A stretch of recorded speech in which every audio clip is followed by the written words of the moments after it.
உங்கள் வாழ்க்கையில் மாற்றத்தை ஏற்படுத்துவதற்கான பதிவு. உங்கள் எதிர்காலம் சிறப்பாக இருக்க போகுது. கடந்த காலத்தில் இருக்கக்கூடிய சங்கடங்கள் இனி உங்கள் வாழ்வில் நிச்சயமாக இருக்காது. ஒரு திருப்பமும் உங்கள் வாழ்க்கையில் வெற்றி கனியை மட்டும்தான் கொடுக்க போகுது. உங்கள் போராட்டங்கள் முடிவுக்கு வரப்போகுது. இனி புதுசான போராட்டங்கள் ஆரம்பிக்க போகுது. ஒரு போராட்டத்தின் முடிவிலும் ஒரு வெற்றியை நீங்கள் கல்வெட்டில் பதிக்கிற மாதிரி பதிப்பீங்க. ஒரு சிறப்பானது உங்கள் வாழ்க்கையில் உங்கள் கைக்கு வரப்போகுது. இது எல்லாமே 100% உண்மை. நம்பிக்கையோட இந்த பதிவை கேளுங்க. ஓம் சாயிரா சாயிரா, ஓம் சாயிரா சாயிரா, ஓம் சாயிரா சாயிரா, அன்பே சாயிரா, பேரன்பே சாயிரா, அகிலம் தளிக்க ஆத்மா விழிக்க அனுதினம் சாயிரா, எங்கள் அன்பே சாயிரா. ஒன்றே இறைவன், ஒன்றே பூமிக்கென்றும் சாயிரா, சரணம் சாயிரா, நன்றே செய்து வாழ்வோம், நாம் ஒன்றே செய்து வாழ்வோம், அன்பே சாயிரா.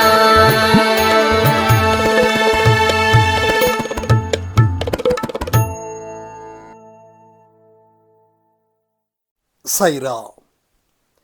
என் உயிரின் உயிரானவர்களே, உங்கள் எதிர்காலம் சிறக்கும். உங்கள் கை ஓங்கும்.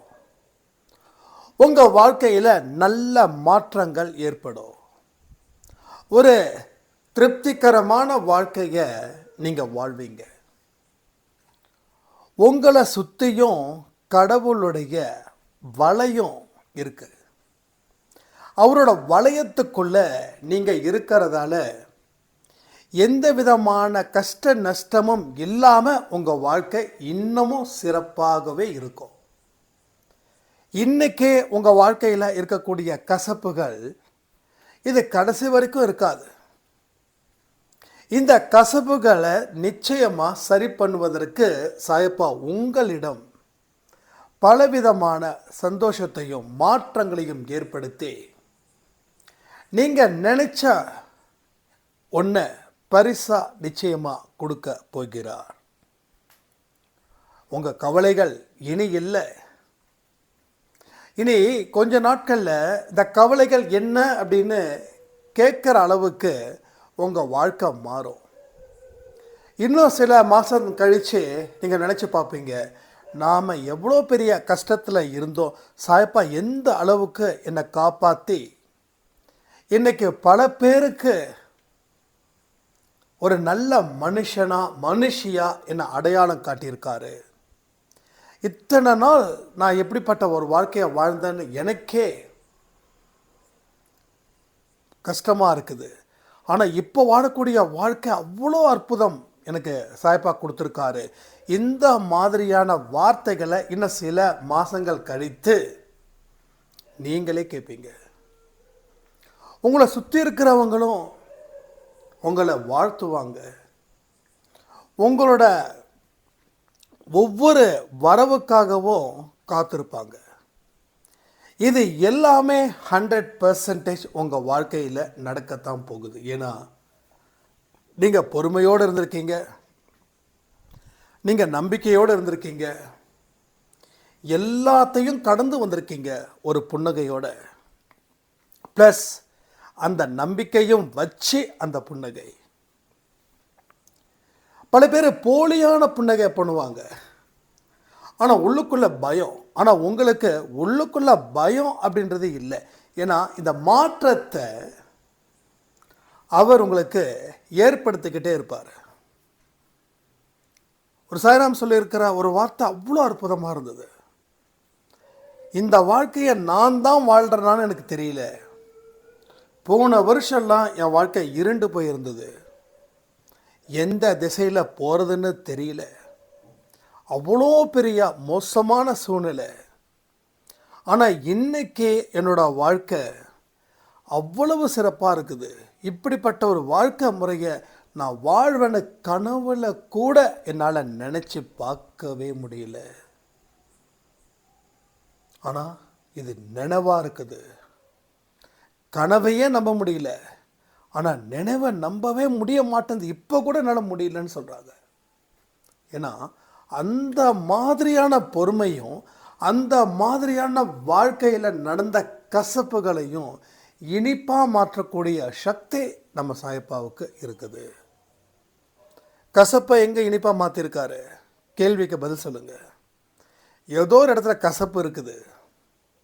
அதோட இயற்கை தன்மையே கசப்பு தான். அதை இனிப்பாக மாற்றியது எது? இதை சொல்லுங்கள். நான் இந்த ஆடியோ கொடுக்கறதுக்கு நான் பதில் சொல்கிறேன். அப்போது ஒரு இயற்கையோட விஷயத்தையே மாற்றி அமைக்கக்கூடிய சர்வ சக்தி படைத்தவர் தான் நமது சாயப்பா. உங்களை மாற்ற மாட்டாரா? நம்மளுக்கு புரிய வைக்கிற மாதிரி சில விஷயங்கள் செய்ய மாட்டாரா என்ன? இப்போ கஷ்டங்கள் ஏன் வருது? உங்களுக்கு புரிய வைக்க முயற்சி பண்ணுறாரு. துன்பங்கள் ஏன் வருது? உங்களுக்கு புரிய வைக்க முயற்சிகள் செய்கிறாரு. இந்த கஷ்டங்களும் துன்பங்களும் அதோட முடிவில் வேற ஒரு விஷயத்தை நோக்கி போகும். அதாவது ரெண்டு விஷயமான முடிவு இருக்கும். ஒன்று மோசமானது, இன்னொன்று நன்மையானது. ஆனால் இவருடைய திருவடி, இவருடைய அருள், இவருடைய நிழலில் நாம் இருக்கும்போது அந்த கஷ்டத்தோடைய முடிவும் துன்பத்தோட முடிவும் ஒரு சந்தோஷமான தொடக்கமாக முடியும். ஒன்று முடிஞ்சால் ஒன்று தொடங்கும். பகல் முடிஞ்சிடுச்சுன்னா இரவு தொடங்குது. பகல் முடிஞ்சிடுச்சுன்னா பூமி அழிஞ்சிடுச்சா?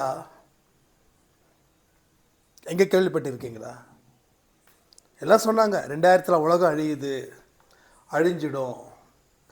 இது தீர்மானமாக ஒரு பெரிய ஒரு கோஷ்டியே உருவாச்சு. 2000 உலகம் இருக்காதுன்னு. ஆனால் 2024 இருக்கும். 24 வருஷம் கடந்திருக்கும். எதுவுமே முடிவுக்கு வரல.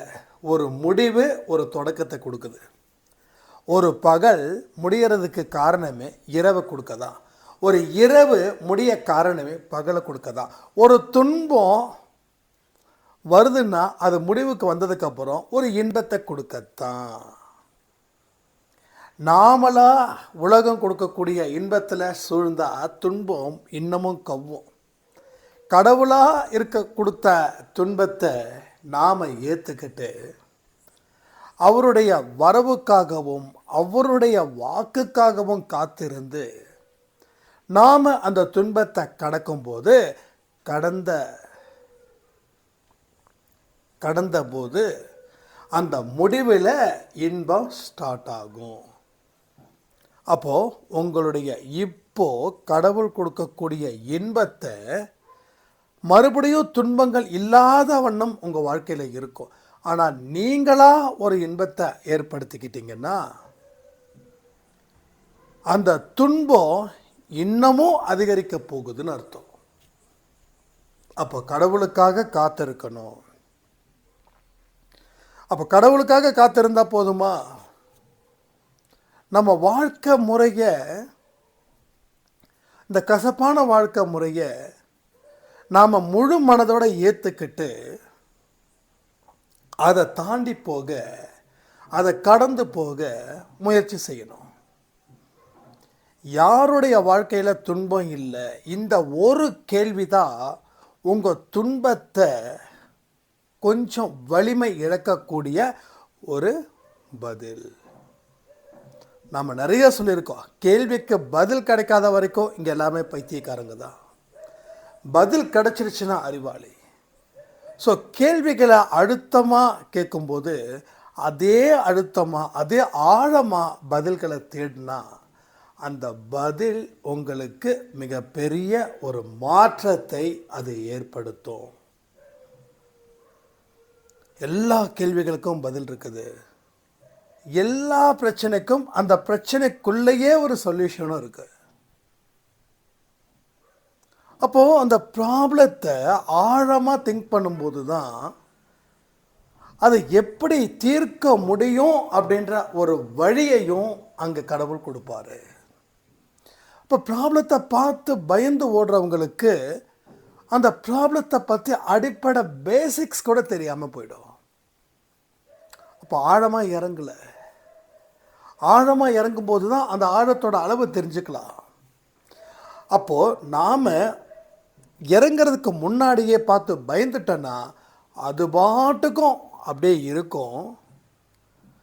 ஒரு ஸ்டேஜாக கொஞ்சம் கொஞ்சமாக அதிகரிக்கும். ஒரு நாள் அதுவே நம்மளை முடிச்சிடும். இதெல்லாம் நிறைய விஷயங்கள் நடந்திருக்கு லைஃப்பில்.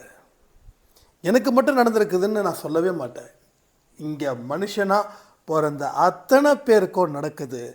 இதை தைரியமாக சால்வ் பண்ணுறவன் வெற்றி பெற்ற மனுஷனாக மாறுறான். இதை பார்த்து பயப்படுறவன் தோல்வி அடைஞ்சவனாகவே இருந்துடுறான். நம்மளை ஒரு முடிவை எடுக்க முடியாத அளவுக்கு மோசமாக போயிட்டோம். முடிவு எடுத்தால் இருக்கிற வாழ்க்கை போயிடும்னு நினைக்கிறோம். அப்போ முடிவு எடுக்காமல் சில விஷயங்கள் செய்யும்போதும் முடிவு எடுத்ததுக்கப்புறம் வரக்கூடிய தோல்வியை விட முடிவே எடுக்காமல் வாழ்ந்துட்டுருக்கோம் பாருங்கள், அந்த தோல்வி மிகப்பெரியது, மிகப்பெரிய லாஸ் அது. இப்போது ஒரு வியாபாரம் நடக்குது, லாபம் நஷ்டம். இப்போ கணக்கு வழக்கை பார்த்தா தான் லாபத்தில் இருக்கா நஷ்டத்தில் இருக்கான்னு தெரிஞ்சுக்க முடியும். கணக்கு வழக்கை பார்க்குறதுக்கு எனக்கு பயமாக இருக்குது, நான் பாட்டுக்கு இப்படியே இருக்கிறேன் அப்படின்னு சொல்லி நீங்கள் இருந்தீங்க அப்படின்னா அது மேலும் மேலும் நஷ்டத்தை கொடுத்து உங்களை டோட்டலாக அழிச்சிடும். அப்போது நஷ்ட கணக்கு எவ்வளோன்றதை பார்த்தீங்கன்னா உங்கள் புத்தி வேற ஒரு வழியை கொடுக்கும். அந்த வழியை நீங்கள் கடைப்பிடிக்கும் போது நஷ்டத்தை கொஞ்சம் கொஞ்சமாக குறைச்சி ஒரு இயல்பான நிலைக்கு வந்து அதுக்கப்புறமா லாபத்தை கொஞ்சம் கொஞ்சமாக உயர்த்தலாம். இதே தான் வாழ்க்கை முறையும். வாழ்க்கையில் வரக்கூடிய பிரச்சனைகளை தீர்ப்பதற்கு உண்டான வழிகளும் இந்த வழிகள் தான்.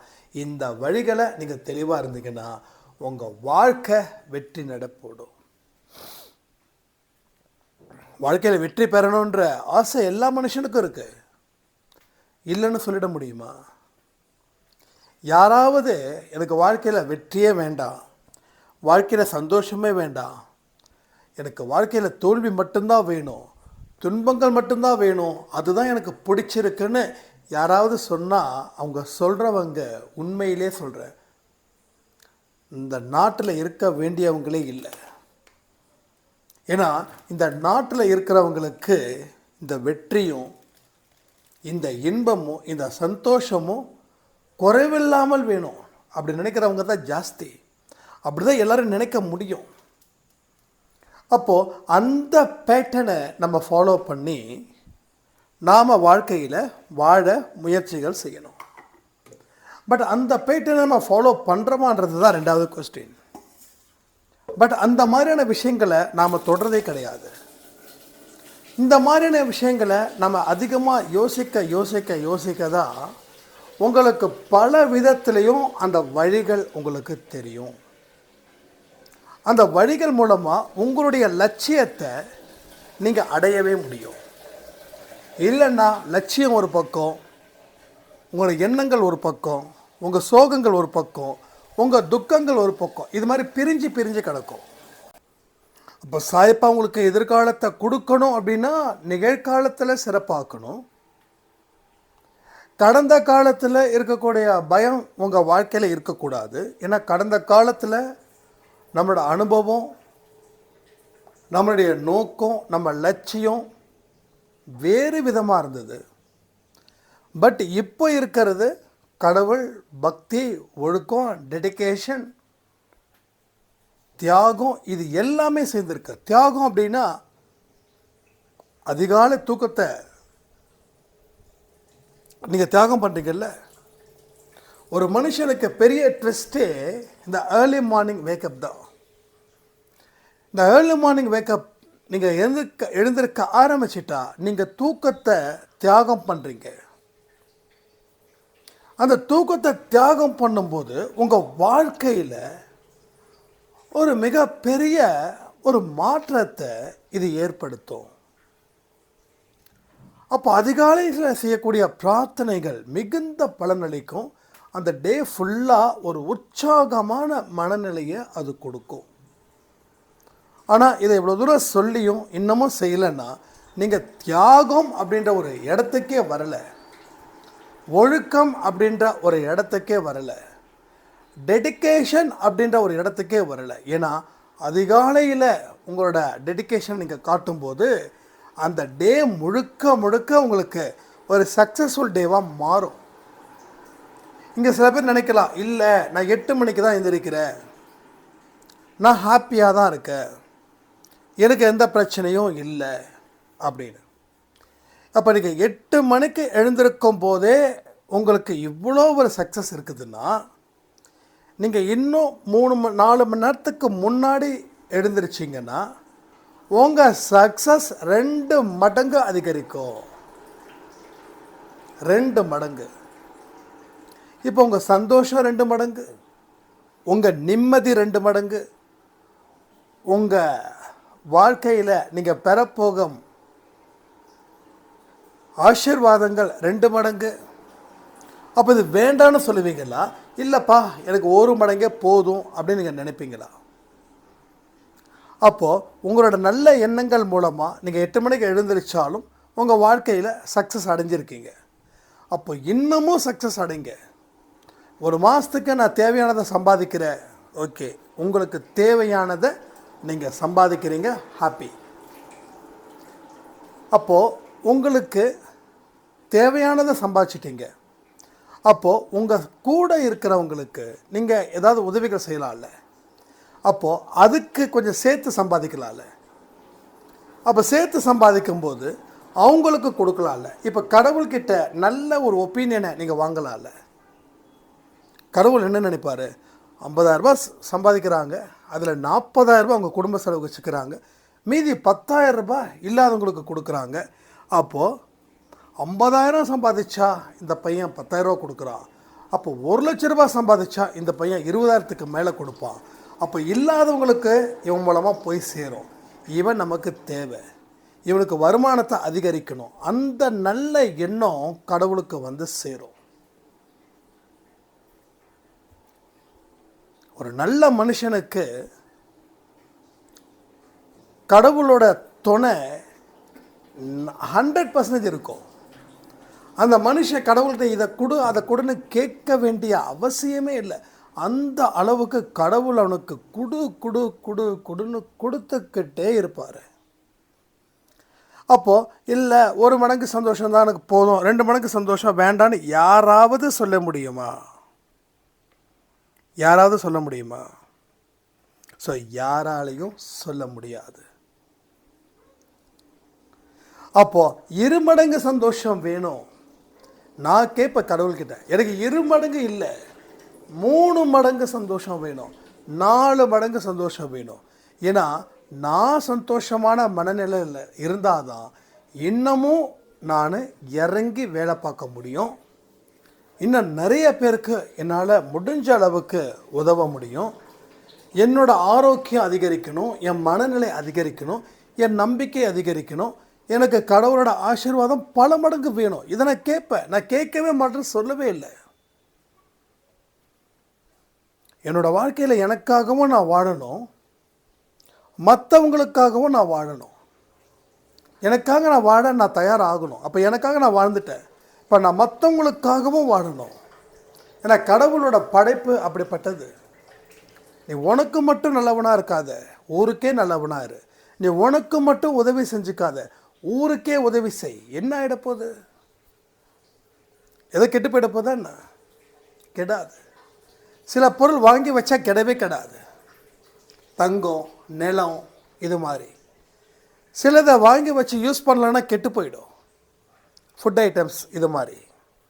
அப்போது நாம் ஒரு தங்கத்திலையும் ஒரு நிலத்திலையும் இன்வெஸ்ட்மெண்ட் பண்ணுற மாதிரி தான் நல்ல ஒழுக்கங்கள் மூலமாக நம்ம வாழ்க்கையை கடவுள் மூலமாக நமக்கு இன்வெஸ்ட்மெண்ட் நடந்துக்கிட்டே இருக்குது. இதோட வேல்யூ ஜாஸ்தி ஆகிட்டே இருக்கும், என்றைக்குமே வேல்யூ குறையாது. நம்ம அதை தங்கத்தை வாங்குகிறோம், நிலத்தை வாங்குகிறோம், கஷ்டப்படுறோம், அதை பண்ணுறோம். ஆனால் அதை தாண்டி நல்ல பெயரை கடவுள்கிட்ட நீங்கள் எடுத்து பாருங்கள். உங்கள் வாழ்க்கை இயல்பு நிலையை விட அடுத்தடுத்த நிலைக்கு போகும். உங்கள் கஷ்டங்கள் தீருதோ இல்லையோ, உங்கள் கூட இருக்கிறவங்க கஷ்டத்தையும் கடவுள் தீர்க்க வைப்பார். அப்போ உங்கள் கூட இருக்கிறவங்க கஷ்டத்தை தீர்க்கும்போது உங்களுக்கு கஷ்டமே இல்லாத வாழ்க்கை தானே கிடைக்கும். இன்றைக்கி உலகம் தனக்கு தான் முக்கியத்துவம் கொடுக்கணும்னு சொல்லி ஒரு மனுஷனும் இயங்கிக்கிட்டு இருக்கான். அதனால தான் இவன் மற்றவங்க மேலே அன்பு வைக்கிறதே இல்லை. தனக்கு தேவையானதுக்காக மட்டும்தான் அவன் போராடுறான். தனக்கு தேவையானது கிடைச்சிடுச்சுன்னா அவன் போராட மறுக்கிறான். ஆனால் மற்றவங்களுக்காகவும் நாம் உதவிகள் செய்யக்கூடிய மனுஷனாக வாழணும். அதுதான் ஒவ்வொரு மாதமும் 1ஆம் தேதி அன்னைக்கு நாம் அன்னதானத்துக்கு நம்ம ஏற்பாடு பண்ணிக்கிட்டு இருக்கோம். அன்னதானம் அப்படின்றது கண்டிப்பாக ஒருத்தவங்களுக்கோ இல்லை அவங்களுக்கு மேற்பட்டவர்களுக்கோ கொடுக்கறது தான். நான் 100 பேருக்காக கொடுக்க முடியும் அந்த ஃபீலே பண்ணாதீங்க. ஒருத்தவங்களுக்கு நிம்மதியாக திருப்தியாக கொடுங்க. ஒவ்வொரு மாதமும் இதை தயவு செய்து விட்டுறாதீங்க. நான் உங்களுக்கு ஆடியோ கொடுத்து தான் ரிமைண்ட் பண்ணணுன்றதுலாம் இல்லை. இது அன்பே சாய் குடும்பத்தில் இருக்கிறவங்க ரத்தத்தில் ஊறணும். இந்த விஷயம் பொறுத்த வரைக்கும் ஒவ்வொரு மாதமும் 1ஆம் தேதி அன்னைக்கு அன்பே சாயில் அன்னதானம் செய்வோன்றத அந்த மாதத்துக்கு முன்னாடி வரக்கூடிய மாதத்தில் 20-25 தேதியிலே நீங்கள் ரெடி ஆகணும். பயங்கர ஹாப்பியாக இருக்கணும்.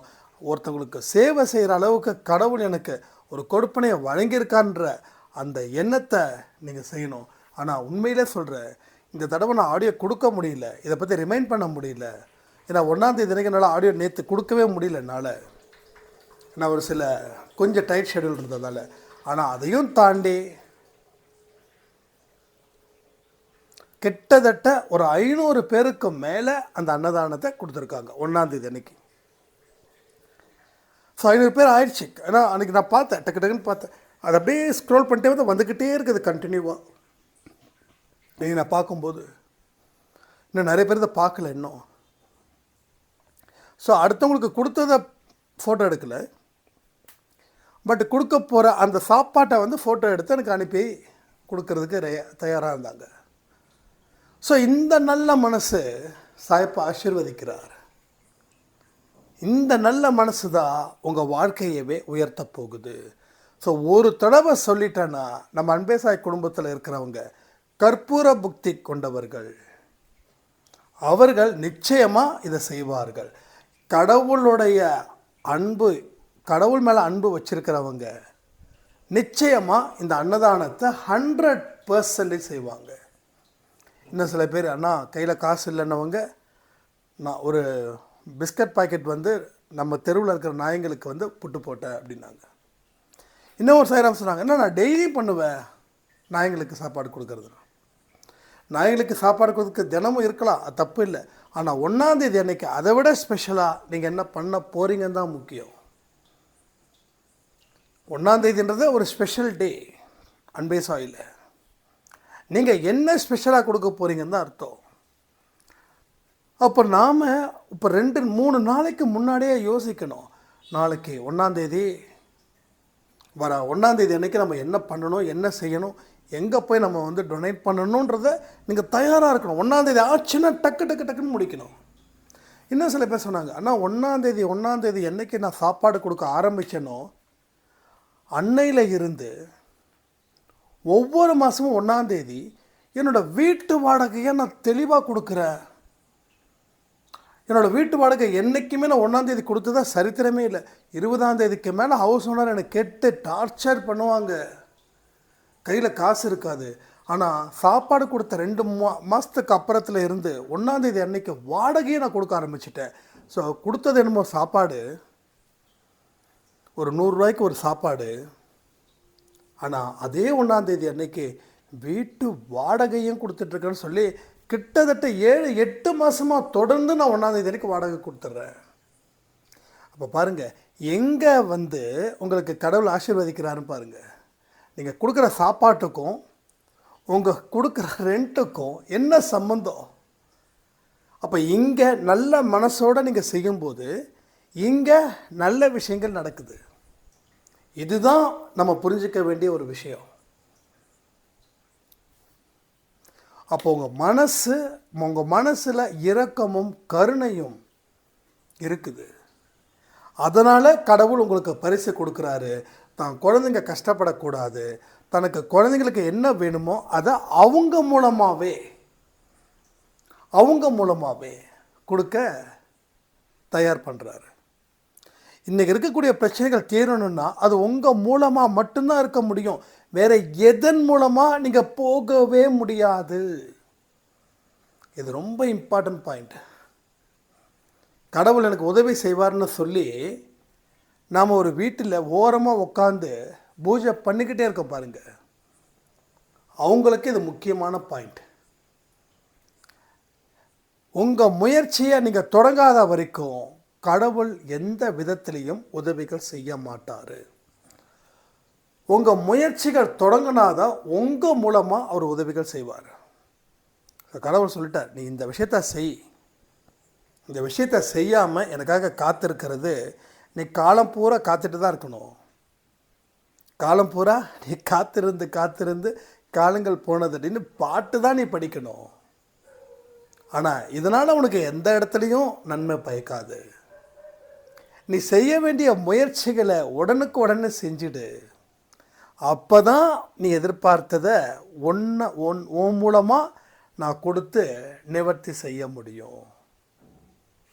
ஸோ என்றைக்குமே சாய்பாவோட கணக்குன்றது ரொம்ப வித்தியாசப்பட்டது.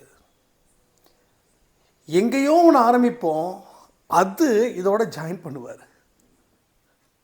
இது சில நேரத்தில் நினச்சா ரொம்ப மலைப்பாக இருக்கும், ரொம்ப வியப்பாக இருக்கும். அப்போ உங்கள் நல்ல மனசை இந்த இடத்துல தான் நீங்கள் கொடுக்கணும். ஒரு வாரமும் வியாழக்கிழமை நம்ம அன்பே சாயில் இருக்கிற ஒரு சாய்ராம் வந்து சாப்பாடு கொடுத்துட்ருக்காங்க, 8 பேர் 10 பேர் பக்கமாக. அப்போ எந்த மாதிரியான விஷயங்கள் இங்கே நடக்குது? மாதத்துக்கு ஒரு நாள் கொடுக்கல, நான் வாரம் கொடுக்குறேன்னு ஒரு முன்மாதிரியாக இருக்காங்க. நான் உடனே வந்து அவங்க ஓகே நீங்கள்லாம் ஓகே இல்லை நான் சொல்ல மாட்டேன். ஏன்னா மாதத்தில் ஒரு நாள் 1ஆம் தேதி அன்னைக்கு நீங்கள் கொடுங்கன்னு சொல்கிறேன். நீங்கள் அப்படி கொடுக்கும்போது நீங்கள் கொடுக்கறதுல வல்லலாம் மாறிடுவீங்க. கடவுளுக்கு ஆசீர்வதிக்கிறார். கடவுள் உங்களுக்கு மிகப்பெரிய வாழ்க்கையாக வழங்க போகிறாரு. ஒரு மனுஷனுக்கு என்ன தெரியுமா கடைசியில்? நிம்மதி. காரு பணம் வச்சுருந்தாலும் சரி, இல்லை வண்டியே இல்லாமல் நடந்து போனாலும் சரி, இல்லை நம்மளை மாதிரி ஒரு மிடில் கிளாஸ் பீப்புளாக இருந்தாலும் சரி, கடைசியில் தேவைப்படுறது என்னவோ காசு, பணம், பொருள், புகழே இல்லை, ஒரு நிம்மதி. அந்த நிம்மதி கடைசியில் தான் புரியுது மனுஷனுக்கு. அதை சம்பாதிச்சோம், இதை சம்பாதிச்சோம், பேரை சம்பாதிச்சோம், புகழை சம்பாதிச்சோம், ஓடணும், ஒடியாந்தோம், அலைஞ்சோம், எல்லாம் பெத்த பேர். ஆனால் லாஸ்ட்டில் எதுவுமே இல்லாமல் போயிடுச்சு. அப்போ இதுதான் தேவையா? அப்போ தான் சூரியோதயம், சந்திரோதயம், எல்லா உதயமும் பிறக்குது, வாழ்க்கையும் முடிய போகுது. சொல்லுவாங்க, கண்கட்ட பெண்ணை சூரிய நமஸ்காரம் எதுக்குன்னு. ஆனால் இப்போ அன்பிசாயோடைய கேட்குறவங்களுக்கு எதுவுமே கெட்டு போகலை. So this is a life.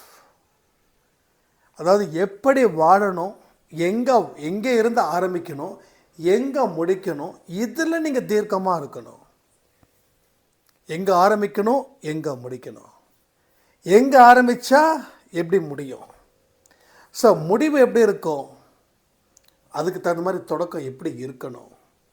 So இது எல்லாத்தையும் அசால்ட்டாக நம்ம எடுக்கலாம், யோசிக்க வேண்டிய அவசியமே இல்லை. இன்னொரு சாய்ராம் சொல்லியிருந்தாங்க, அவங்க வந்து ஸ்ரீலங்காவில் இருக்காங்க. அதுக்கு முன்னாடி நான் எடுக்கிற ஒரு முடிவும் தப்பாக போகும். ஆனால் இப்போ எடுக்கிற முடிவில் எனக்கு அவ்வளோ நிம்மதி, அவ்வளோ சந்தோஷம், அவ்வளோ ஆரோக்கியமாக இருக்க, தைரியமாக முடிவெடுக்கிற. இப்படிப்பட்ட தைரியம் எனக்கு எப்படி வந்ததுன்னே தெரியல, ரொம்ப ஹாப்பியாக இருக்கு சாயண்ணா அப்படின்னு. ஸோ ரியல் ஃபேக்ட் இதுதான். This is a real fact. உங்கள் வாழ்க்கையில் மாற்றங்கள் எப்படி ஏற்படும்னா, முதல்ல மனசில் ஒரு தைரியம் பிறக்கும். எல்லாத்தையும் ஃபேஸ் பண்ணலாம் அப்படின்னு தைரியம் பிறக்கும். அதாவது எதுவுமே இல்லாமல் கையில் வந்து எந்த பிடிப்பும் இல்லாமல் ஃபேஸ் பண்ணலாம் அப்படின்னு. ஆனால் இன்றைக்கி அத்தனை பிடிப்பு இருக்கிறவங்க கூட ஃபேஸ் பண்ண பயப்படுறாங்க, இருக்கிறது போயிடும்பா அப்படின்னு. ஆனால் எதுவுமே இல்லாதவன் அந்த தைரியத்தை யார் கொடுத்தா? அந்த மனோபலம், மனோதைரியம் எப்படி வந்துச்சு? எதனால் வந்துச்சு? உங்களுக்கு உள்ளேயே அவர் உள்ளே இறங்கிட்டார். யார்? சாயப்பா. எங்கே இறங்கிட்டார்? எண்ணங்கள் அப்படின்ற ஒரு பிளேஸில் அவர் இறங்கிட்டார். எப்படி நல்ல சாப்பாடை நம்ம அம்மா சமைச்சு கொடுத்து நம்ம சாப்பிட்றோமோ அது மாதிரி நல்ல எண்ணங்களை நமக்கு கொடுக்குறாரு. அந்த எண்ணங்கள் தான் நமக்கு பலத்தையும் தைரியத்தையும் நம்பிக்கையும் கொடுத்து நம்ம வாழ்க்கை முறையையே அது மாற்றுது. வாழ்க்கை முறையை அது மாற்றும். நீங்கள் யாருன்னு இந்த உலகத்துக்கு அது புரிய வைக்கும். ஒரு தெளிவான மனநிலையை அது நிச்சயமாக ஏற்படுத்தும். ஸோ அப்பேற்பட்ட ஒரு வாழ்க்கையை நீங்கள் இன்னும் சில மாதத்திலேயே ஆரம்பிச்சிடுவீங்க. ஆனால் பொறுமை இல்லைன்னா ஒன்றுமே செய்ய முடியாது. நிறைய பேர் கேட்குற ஒரே கேள்வி என்ன தெரியுமா? சீக்கிரமாக பிரச்சனை முடியணும். சீக்கிரமாக பிரச்சனை முடியணும்னா எதனால் முடியும்? எப்படி முடியும்? இதை ஏன் யோசிக்கிறது இல்லை? நம்ம மூளை எந்த அளவுக்கு மந்தமாக போயிருக்கிறத யோசிச்சு பாருங்களேன். உண்மையிலே சொல்கிறேன், நம்ம மூளை மந்தமாக போயிடுச்சு. மூளை ரொம்ப சோர்வடைஞ்சிடுச்சு. மூளை ரொம்ப டயர்டாயிடுச்சு. எதிர்மறை எண்ணங்களை மனசு தொடர்ந்து நினச்சி மூளை அப்படியே வந்து சாஞ்சிடுச்சு. அப்போ என் பிரச்சனை சீக்கிரமாக தீரணும் அப்படின்னு நினைக்கிறவங்களுக்கு நிச்சயமாக சொல்கிறேன், மந்தமாயிடுச்சு. என்ன பண்ணுறதுன்னு தெரியல, என்ன செய்யறதுன்னு தெரியல, எப்படி ஆரம்பிக்கிறதுன்னு தெரியல, எப்படி முடிக்கிறதுன்னு தெரியல. 10 வருஷமாக இருக்கக்கூடிய பிரச்சனையை 10 நாளில் முடிக்கணும்னு தீவிரமான வழிபாட்டு முறைகள். ஒரு சாய்ராம் சொன்னாங்க, ரொம்ப கஷ்டமாக இருந்தது. 7 நாள் வெறும் தண்ணியும் பழமும் மட்டும் சாப்பிட்டாங்களா.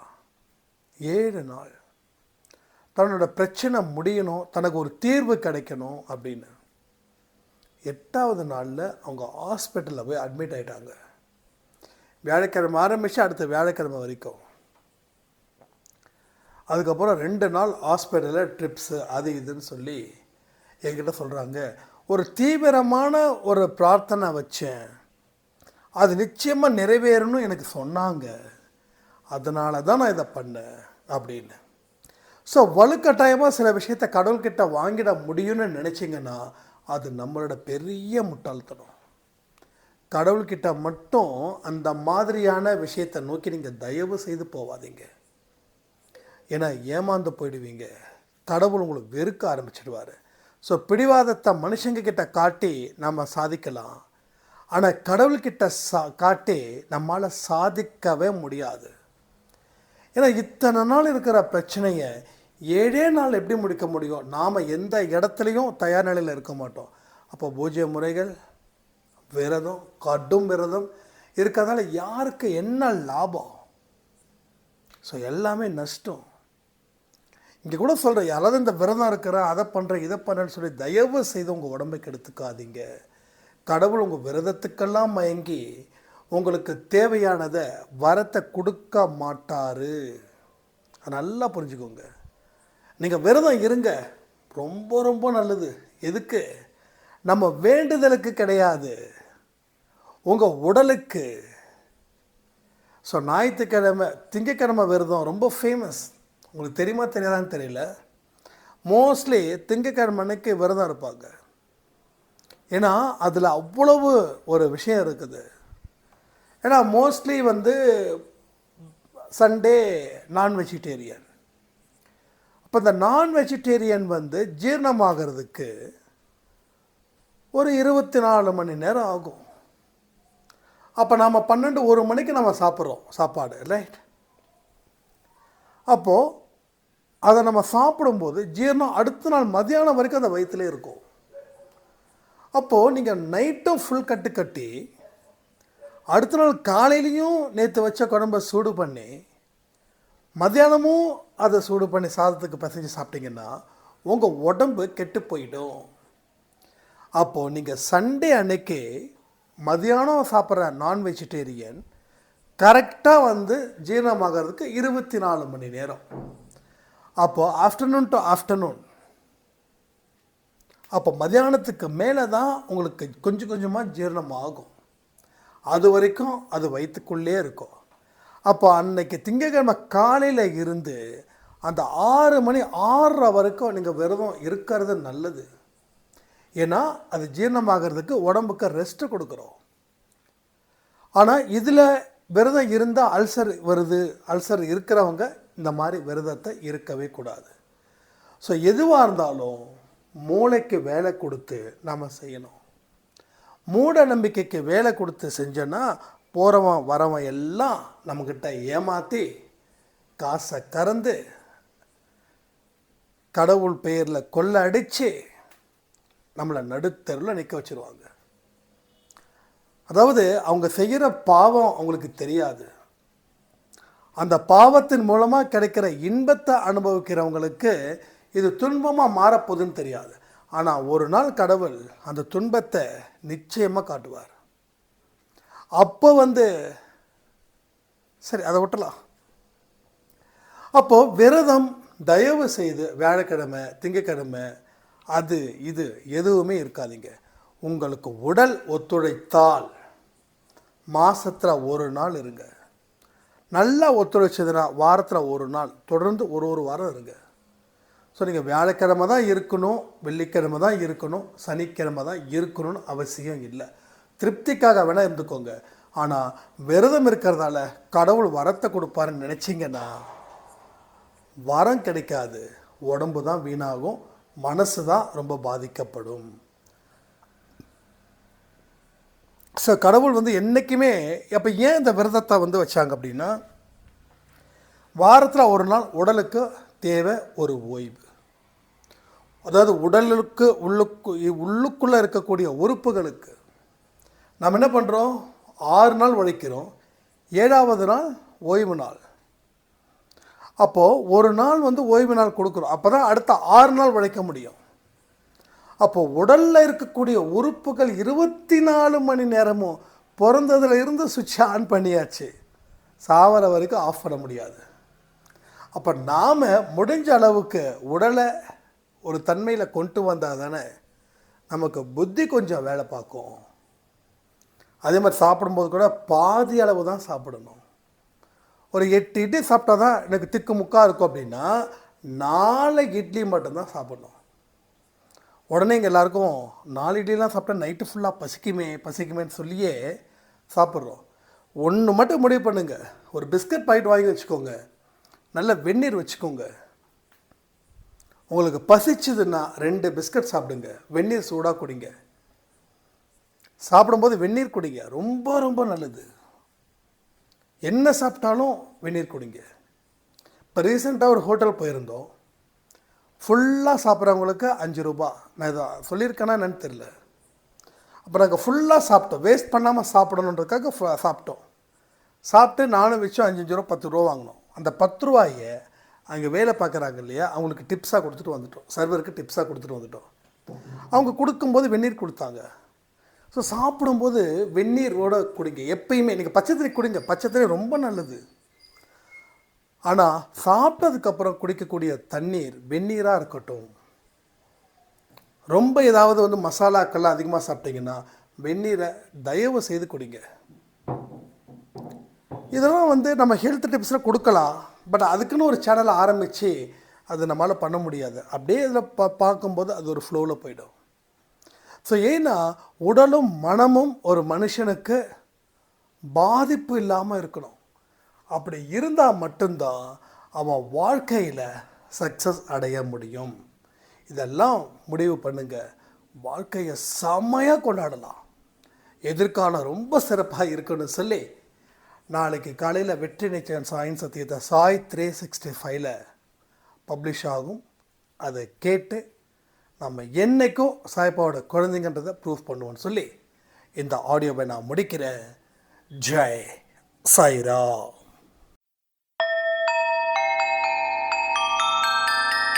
ஓம் சாயிரா.